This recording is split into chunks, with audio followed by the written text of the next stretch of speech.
আরজি করের ঘটনায় দোষীদের ফাঁসির দাবিতে ও সিপিআইএম-বিজেপি রাজ্যের অরাজকতার বিরুদ্ধে বারাসাত ২ নম্বর ব্লক তৃণমূল মহিলা কংগ্রেসের উদ্যোগে আজ বিডিও অফিসের সম্মুখে অনুষ্ঠিত হলো এক প্রতিবাদ সভা। উক্ত প্রতিবাদ সভায় উপস্থিত ছিলেন বারাসাত ২ নম্বর ব্লক তৃণমূল কংগ্রেসের সভাপতি শম্ভুনাথ ঘোষ, বসিরহাট সাংগঠনিক জেলা তৃণমূল মহিলা কংগ্রেসের সহসভানেত্রী শুভ্রা ঘোষ, বারাসাত ২ নম্বর ব্লক তৃণমূল মহিলা কংগ্রেসের সভানেত্রী তথা পঞ্চায়েত সমিতির সভাপতি মনোয়ারা বিবি, প্রাক্তন সহসভাপতি মোহাম্মদ ইফতিকার উদ্দিন, পঞ্চায়েত সমিতির কর্মাধ্যক্ষ আসের আলী মল্লিক, শাহাবুদ্দিন আলী, মানস ঘোষ, মান্নান আলী, উত্তর ২৪ পরগনা জেলা পরিষদের সদস্যা মমতা সরকার, দাঁতপুর গ্রাম পঞ্চায়েতের প্রধান মনিরুল ইসলাম মনি, কেমিয়া খামারপাড়া গ্রাম পঞ্চায়েতের প্রধান স্মৃতিকণা অধিকারী, উপপ্রধান মোজাফফর রহমান সহ বিভিন্ন পঞ্চায়েতের সদস্যা ও অসংখ্য মহিলা কর্মীবৃন্দরা। বারাসাত ২ নম্বর ব্লক তৃণমূল মহিলা কংগ্রেসের সভানেত্রী মনোয়ারা বিবি বলেন, রাজ্যের মুখ্যমন্ত্রী তথা আমাদের দলনেত্রী মমতা বন্দ্যোপাধ্যায় এই আরজি করের নির্মম হত্যাকাণ্ডের চরম বিরোধিতা করেছেন এবং দোষীদের কঠোরতম শাস্তির আবেদন করেছেন। তারই পরিপ্রেক্ষিতে আজ আমরা আমাদের অঞ্চলে এই প্রতিবাদ সভা আয়োজন করেছি। আজ এই প্রতিবাদ সভায় মহিলাদের উপস্থিতি প্রমাণ করে দেয় রাজ্যের মুখ্যমন্ত্রী মমতা বন্দ্যোপাধ্যায়ের উপর সম্পূর্ণ ভরসা করে রাজ্যের মহিলারা। আমরা দাবি করছি এই নৃশংস খুনের দোষীদের সিবিআই যত তাড়াতাড়ি সম্ভব চিহ্নিত করে কঠিনতম শাস্তি প্রদান করুক। আমরা আরও দাবি করছি সমগ্র দেশে কেন্দ্রীয় সরকার এই ঘৃণ্যতম কার্যকলাপের বিরুদ্ধে কঠিনতম আইন প্রণয়ন করুক। মহিলাদের সুরক্ষার জন্য আমাদের রাজ্য সরকার সর্বদা জাগ্রত। উক্ত প্রতিবাদ সভায় মহিলা কর্মী সহ এলাকাবাসীর উপস্থিতি ছিল চোখে পড়ার মতো।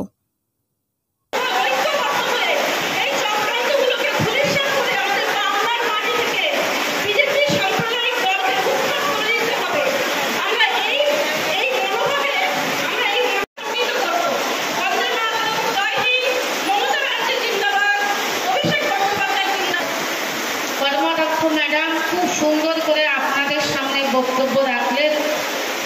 এখন আপনাদের সামনে বক্তব্য রাখবে আমাদের ইফতিকারউদ্দিন মহাশয়। উত্তর কর্মাধ্যক্ষ আছেন ভাই উপস্থিত আছেন, ২ নম্বর ব্লকের পঞ্চায়েত সমিতির কর্মাধ্যক্ষ মান্নান ভাই উপস্থিত আছেন, আমাদের কৃষ্ণাদি উপস্থিত আছেন, উপপ্রধান রয়েছেন, মুজাফফরদার রয়েছেন এবং একদা অঞ্চলের যে সকল কর্মাধ্যক্ষরা আছেন, লোকিয়া আছে, আনোয়ারাদি, সাইমাদি আছেন।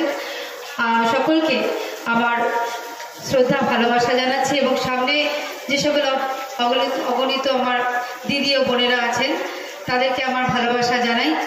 আজকের প্রতিবাদী কণ্ঠ আপনারা উঠে এসেছেন, তার জন্য আপনাদেরকে অসংখ্য ধন্যবাদ জানাচ্ছি। প্রতিবাদটা কেন প্রয়োজন ছিল, কারণ ইতিমধ্যে পশ্চিমবাংলার বুকে এবং তার প্রতিবাদ আমরা যদি করতে হয় মমতা ব্যানার্জির আগে কিছু ঘটনা মনে করা হয়, যারা এই প্রতিবাদের বিচার যে আমাদের সামনে আসতে চাইছে, সেই প্রতিবাদের বিচারটা ঠিক কেমন হওয়া উচিত ছিল, কারা তারা যারা পড়ুয়ারা রয়েছে আরজি করে আপনাদের বুঝতে হবে, সেই পড়ুয়ারা বিচার চাইছে, তাদের একজন সহকর্মী চলে গেছে এবং সেটা নর্মাল ছিল না, তার প্রতিবাদের রাস্তায় নেমেছে, আমরা তাদের সমর্থন করে তাদের পাশে রয়েছি, তাদের দাবি আমরা সব মেনে নিচ্ছি। এটা আমাদের দায়িত্ব, আমাদের নৈতিক দায়িত্ব, যেমনি রাজনৈতিক দায়িত্ব, সামাজিক দায়িত্ব, সে দায়িত্বটা কিন্তু তৃণমূল কংগ্রেস এবং সাধারণ মানুষ হয়ে আমরা তাদের পাশে থেকে সমর্থন দিয়েছি।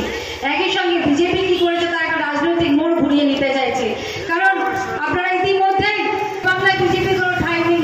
২১ নির্বাচনে আপনারা বুঝিয়ে দিয়েছেন এই বাংলায় বিজেপির কোনো ঠাঁই নেই, আপনারা তাদের বুঝিয়ে দিয়েছেন। সেই ঠাঁইটা খুঁজে পাওয়ার জন্যে আবার সন্দেশখালীকে তুলে এনেছিল, যেটা ধোপে ডেকেনি, পরবর্তীকালে প্রমাণ হয়েছিল সেটা ফেক।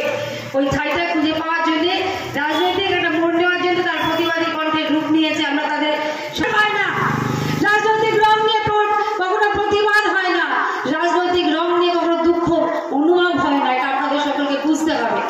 এই বোঝার দায়িত্বটা আমাদের সবার। আমি একটু মনে করি যে ২০০৭ সালে আমাদের যখন তাপসী মালিককে সুরিন দত্ত দেবমালি যখন সিঙ্গুরের মাঠে ধর্ষিত করে পুড়িয়ে দিয়েছিল, তার প্রতিবাদে সবার আগে এগিয়ে এসেছিল মমতা ব্যানার্জি। তখন কিন্তু এত সোশ্যাল মিডিয়া ছিল না। বাংলার মামাটি মানুষের মেয়েদের সম্মান যদি কেউ বাঁচাতে পারে, মেয়েদের সম্মানকে সুরক্ষিত করতে পারে, মেয়েদের জীবনকে উন্নততর যদি কেউ করতে পারে, তার নাম মমতা ব্যানার্জি। আপনারা সে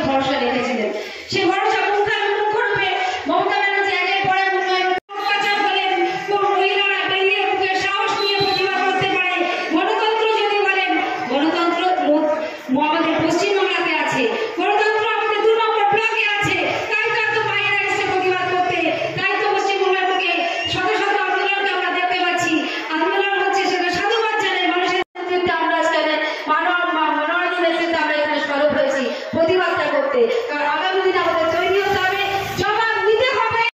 আমাদের বিচার চাই, বিচারের প্রতি আস্থা রেখেছি, মাননীয় মুখ্যমন্ত্রীর প্রতি আস্থা রেখেছি, আর আস্থা রেখেছি আমাদের যেভাবে মানুষের উপরে অত্যাচার করেছিল সেই দিন অনেক দিন হয়ে গেছে বলে আজকের সেই নেতারা কিন্তু আর সামনে আসে না।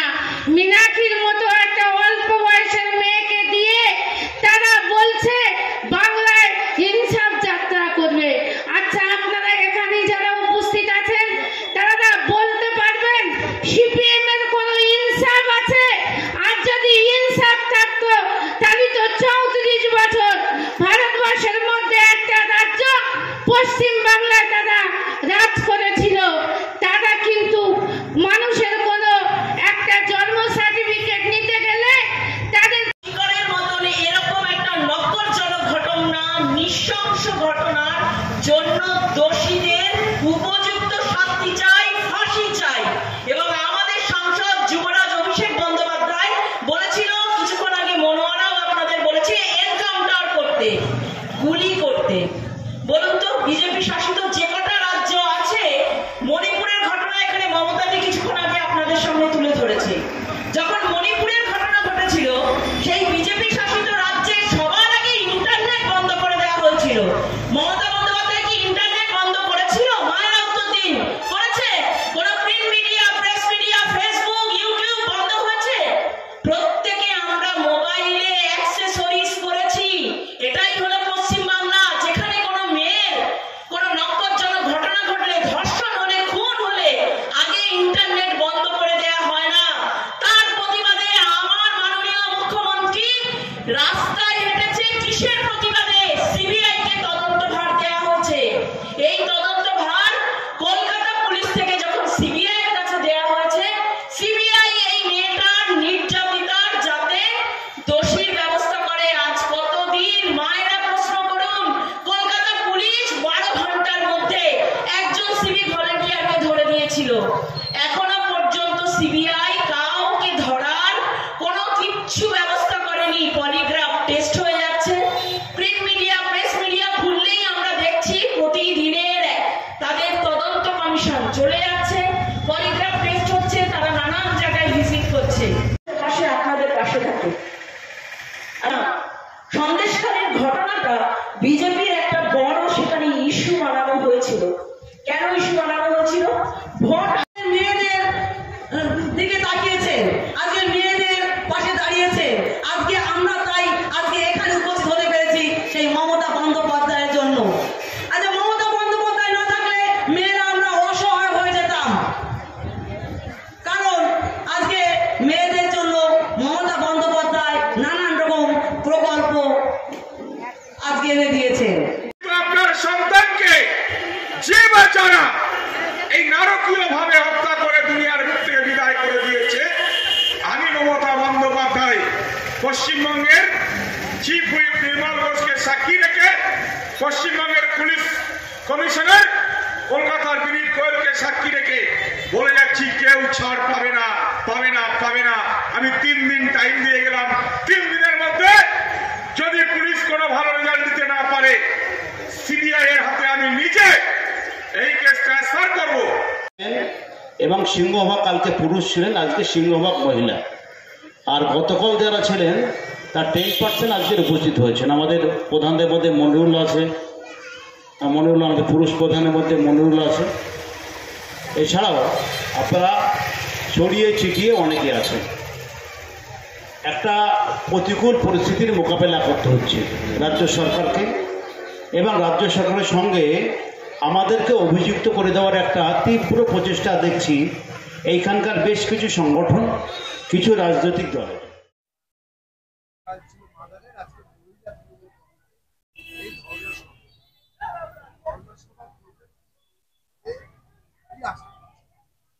আবার আমাদের নেত্রী মমতা বন্দ্যোপাধ্যায় তিনি আবার যে আমাদের নির্দেশ দেবেন, আমরা ওনার নির্দেশ পালন করতে সব সময় আমরা ইচ্ছুক। নেত্রী 28শে আগস্ট ছাত্র দিবস ছিল, সেখান থেকে দিদি ডাক দিয়েছিলেন যে প্রত্যেকটা ব্লকে ব্লকে টাউনে যে মার্ডারদের নিয়ে প্রথম দিন হবে 31 তারিখ এবং 1 তারিখ রবিবার, কিন্তু মহিলাদের নিয়ে হবে। আজকে দেখতে পাচ্ছেন যে এখানে বিশাল হারে উচ্চ পড়া ভিড়, মহিলা চোখে পড়ার মতো। আজকে সেই মহিলারা কিন্তু পথে নেমে গেছে। একদম যতদিন এই দোষীদের শাস্তি না হবে, আমাদের দলের নেত্রী যতদিনই বলবেন আমরা ততদিনই এই রাস্তায় নেমে প্রতিবাদ করব। দোষীদের শাস্তি চাই, দোষীদের ফাঁসি চাই, এইটাই আমাদের স্লোগান। কারণ দিদি এটাই বলেছে, এইটা আমরা দিদির কথা শুনেই আমরা চলবো।